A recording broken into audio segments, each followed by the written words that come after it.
Alberto, muito legal, cara, você trazer essas informações, dar uma atualizada para o pessoal sobre a pesquisa, onde as evidências estão apontando que seria o lugarzinho ali de onde surgiu a vida. Então, o fundo do mar parece estar mais cotado do que essas poças d'água aí mais superficiais no planeta. Dos cometas, não, porque você falou dos cometas ali e de aminoácidos que já foram coletados ou identificados em cometas. Eu já ouvi aí uma história sobre panspermia, que a vida poderia ter vindo do espaço. Essa hipótese não se sustenta muito bem, não?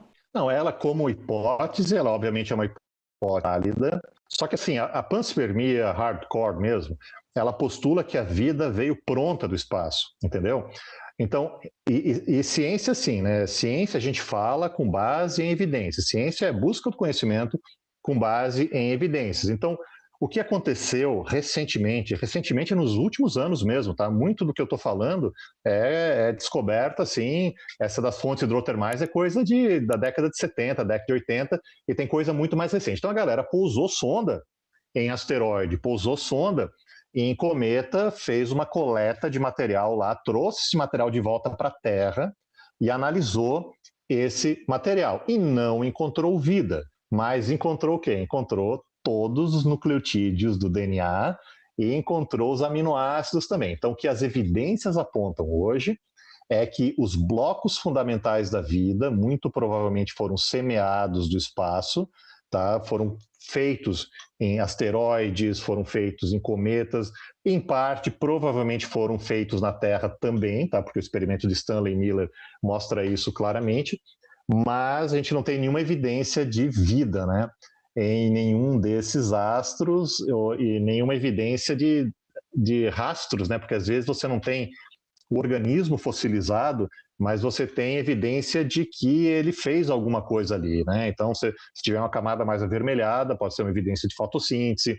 Se você tiver um caminho, uma evidência de que alguma coisa andou ali, a gente não tem isso, tá? Então, por isso que aí as fichas, né, digamos assim, que as evidências estão indicando, é isso aí. E só para você ter uma ideia, Daniel, de como tem coisa nova sendo descoberta o tempo todo, neste ano se descobriu que mesmo sequências muito curtas de RNA, que é um material genético semelhante ao DNA, a gente tem nas nossas células também, sequências muito curtas, elas já têm capacidade autocatalítica de replicação, né? Porque assim, uma das características da vida é que ela se replica, né? A gente tem filho, a bactéria se replica e toda essa coisa, né? E quem replica é o DNA e o RNA.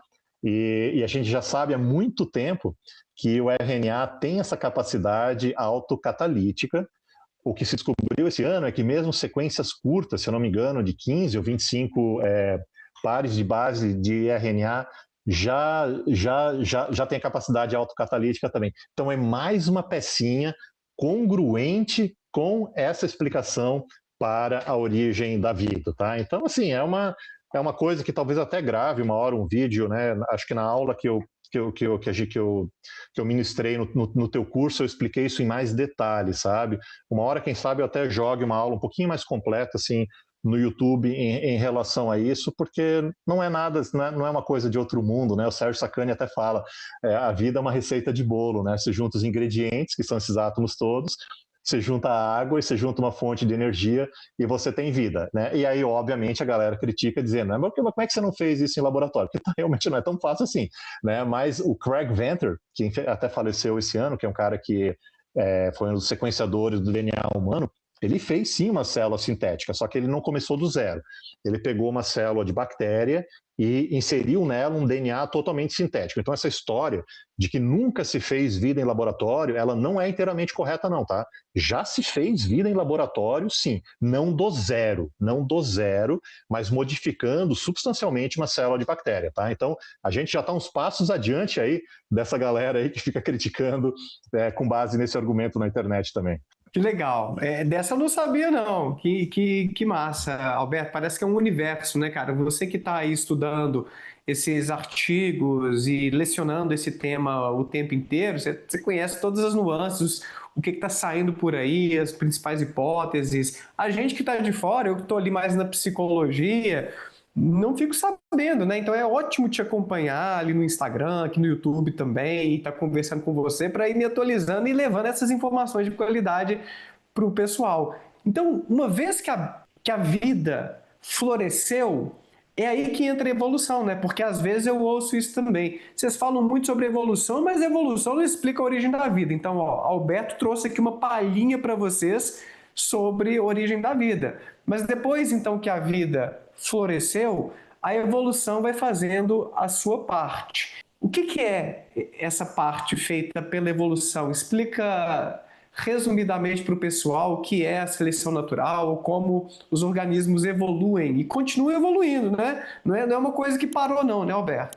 Exatamente, né? A evolução continua e vai continuar por muito tempo. Então, uma vez que a gente tem a vida, né, a vida originada, e de fato, que nem você colocou muito bem, a origem da vida ela é uma explicação química, ela é química pura, né, que está acontecendo ali. Uma vez que você tem a vida formada e essa vida se replicando, você tem a seleção natural e você começa a ter a evolução, né? Então, basicamente, né, a vida, que nem eu já falei, é a física e a química organizada, sofrendo seleção natural. E o que é essa evolução por seleção natural? O Darwin colocou muito bem: é descendência com modificação.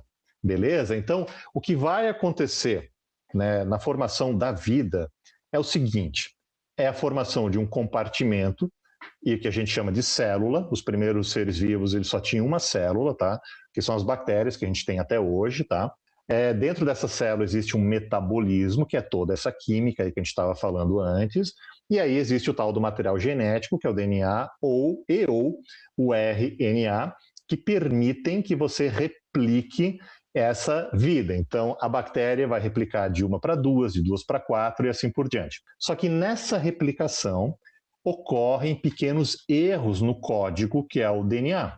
Vez ou outra, em vez de botar um A, um T, um C ou G, a enzima ela erra, ou que pode acontecer também por fatores externos, como radiação solar e coisa desse tipo, vai ter uma mudança no DNA. A gente chama isso de mutação. Então, já nas bactérias, a gente tem o que a gente chama de mutação. Uma vez que você tem uma mutação, aquele organismo passa a ser diferente. E os descendentes dele vão ser diferentes também. Pode ser que eles se reproduzam mais rápido, pode ser que eles se reproduzam mais lentamente, pode ser que a célula fique maior, pode ser que a célula fique menor. E dependendo do ambiente, naquele momento, ele pode favorecer uma célula maior, ele pode favorecer uma célula menor. Então, para a galera entender, porque uma das grandes críticas da evolução é dizer que a evolução é puramente chance, é tudo aleatório. Não é. A mutação, que é a origem dessa variabilidade, é por chance mesmo. Essa é aleatória, pode acontecer a qualquer momento, em várias partes do DNA. Mas a seleção natural é o contrário disso. Ela é altamente seletiva. Beleza? Então a seleção natural ela não é uma coisa ao acaso, ela não é por chance, ela não é aleatória, ela está fazendo uma seleção muito bem feita, natural, é a natureza que está fazendo, dessa variabilidade criada a partir da mutação. E isso começa, Daniel, lá desde o início da primeira vida, que a gente chama genericamente de LUCA, L-U-C-A, Last Universal Common Ancestor, que era uma bactéria, né, um organismo semelhante à bactéria que viveu há cerca de 4,2 bilhões de anos. Então, desde 4,2 bilhões de anos atrás, essa vida vai se replicar, vão acontecer pequenos erros, que são as mutações, isso acontece por acaso mesmo, e aí, de maneira não por acaso, de maneira seletiva, a seleção natural vai selecionar, beleza? E não é uma mão invisível que está selecionando, não. É a condição daquele momento vai fazer com que algumas desses organismos deixem mais descendentes do que outros. Aqueles que deixam mais descendentes vão passar aquela mutação, vão passar aquela coisa diferente para frente. E é isso. Isso é a evolução por seleção natural que levou até a evolução da nossa espécie, né? Levou 4,2 bilhões de anos para acontecer isso, mas que começou num pequeno organismo unicelular, né, que viveu no planeta Terra há 4,2 bilhões de anos. Isso é uma das coisas mais fantásticas que existe, na minha opinião, na história da ciência, sabe? E a gente desvendou relativamente bem como é que foi essa evolução, tá? Dali para frente, do primeiro organismo até chegar na gente, a gente tem uma ideia bastante boa, né? Inclusive é o que eu trabalho na minha carreira, de como evoluiu isso, né? Que é a reconstrução dessas árvores filogenéticas todas. Mas a gente tem fósseis assim tão longínquos, Alberto, de bilhões de anos? Aham. A gente tem fósseis assim incontestáveis, tá?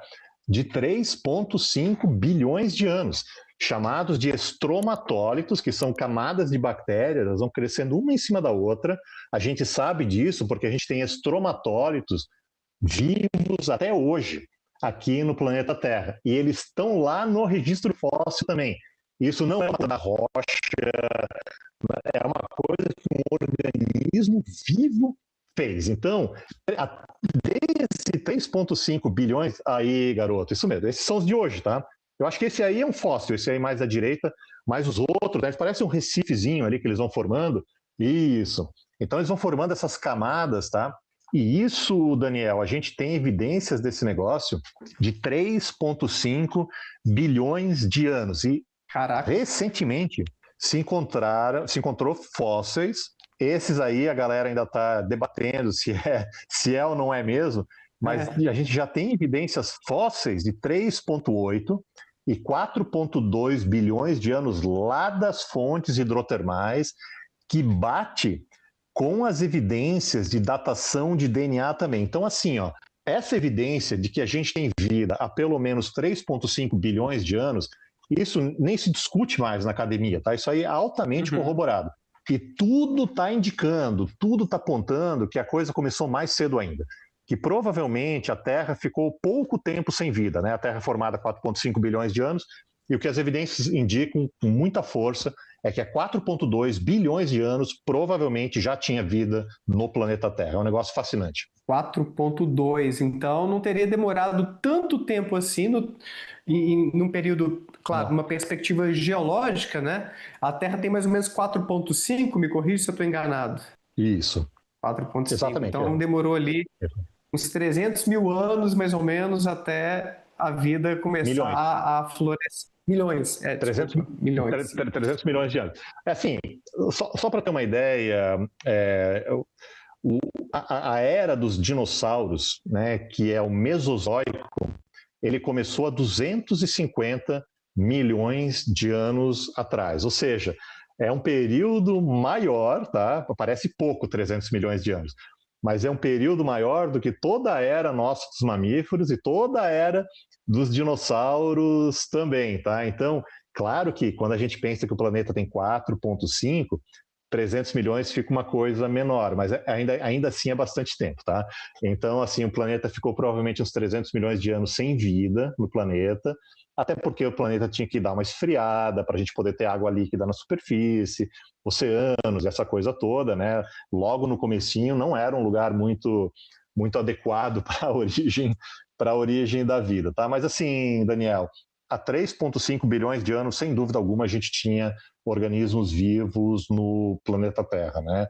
E a partir daí a gente começa a ter o registro fóssil. Mas o que é curioso é que a vida mais complexa, os animais, as plantas principalmente, eles só vão surgir há cerca de uns 600 milhões de anos. Então os animais surgem há cerca de 600 milhões de anos, as plantas surgem há cerca de 475 milhões de anos. Então a vida ela continuou relativamente simples no planeta Terra, né, unicelular, por bons 3 bilhões de anos, tá? Então, assim, levou um tempo ainda de evolução dessa vida.